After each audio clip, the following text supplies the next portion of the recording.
हम कुछ basic terms पढ़ रहे हैं हिस्ट्री के, ठीक है। आज की जो मैंने दो टर्म्स उठाई है वो है कॉलोनियलिज्म और इंपेरियलिज्म, ठीक है। टर्म्स सेम सेम लगती है, इनका मतलब भी आपको लगेगा कि ये सेम है, लेकिन इनमें भी डिफरेंस है, फर्क है, ठीक है।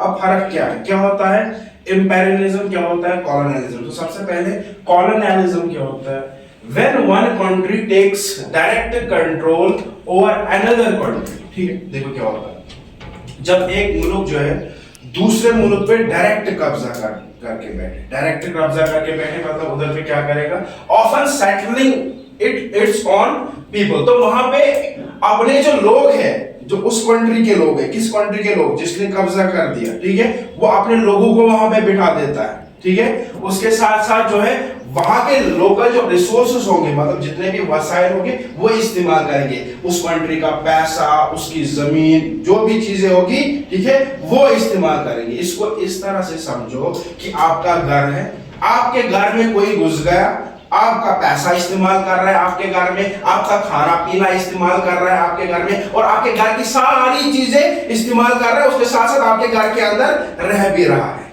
वो हो गया क्या, कॉलोनियलिज्म।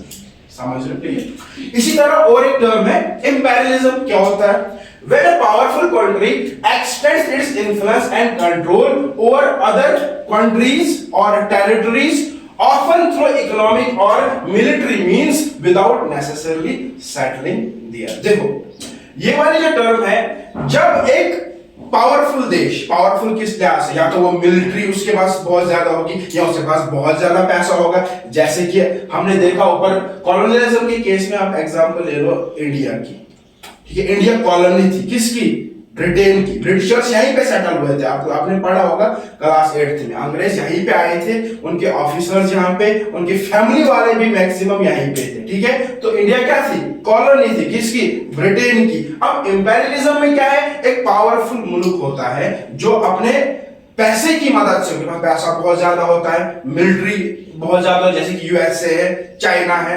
रशिया है, ठीक है, ये सुपर पावर कहलाते हैं, ठीक है। तो इनके पास बहुत सारा पैसा है, ठीक है, इनके पास जो है मिलिट्री जो है, इनके पास हथियार है, ठीक है। तो ये क्या करते हैं, ये कुछ ऐसे मुल्क होते हैं, एक ऐसे पावरफुल देश होते हैं जो एक छोटे देश को डराते और धमकाते हैं, ठीक है, और अपने हाथों पे, अपने उंगलियों पे नचाते हैं, ठीक है। मतलब जो वो बोलेंगे वो करना है, ऐसा नहीं कि वो वहां पे सेटल हो जाए ना, दूर से ही डराते हैं, ठीक है। जैसे कि आज आप न्यूज में देखोगे यूएसए जो है डरा रहा है किसको, पता है किसी को, ईरान को।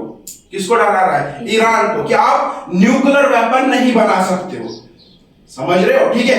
यूएसए क्या है, एक पावरफुल देश है ना, तो डरा किसको रहा है, एक छोटा देश जो, ठीक है, ईरान है, उसको डरा रहा है, ठीक है, अपने आर्मी के दम पे, अपने पैसे के दम पे उसको डरा रहा है। तो ये ऐसी बात हो गई कि आपका घर है, आपके घर को कोई बाहर से कंट्रोल कर रहा है, आपको ये करना है, आपको ये नहीं पढ़ना है, आपको ये पढ़ना चाहिए, ठीक है, और आपको ये पढ़ना ही पढ़ना है, आपके घर में ये होगा, ये होना चाहिए। मतलब दूसरा बंदा बाहर से, दूर से बैठ के आपके घर को कंट्रोल कर रहा है, आपके घर को चला रहा है, ठीक है। जो वो बोल रहा है आपको वही करना पड़ रहा है, वही होता है इंपेरियलिज्म। फर्क सिर्फ इतना है इंपेरियलिज्म और कॉलोनियलिज्म में, कॉलोनियलिज्म में आपके घर के अंदर बंदा बैठ जाता है और आपके सारे रिसोर्सेज इस्तेमाल करता है, सारी चीजें इस्तेमाल करता है, और इसके अंदर क्या है, दूर से कंट्रोल करता है। इंपेरियलिज्म में दूर से कंट्रोल करता है, ठीक है। तो आपको पता होता है ये बंदा पावरफुल है, ये मार सकता है, ये कर, तो आप उसके ही फिर इशारों पे नाचते हो, ठीक है। तो ये है कॉलोनियलिज्म और इंपेरियलिज्म, ठीक है।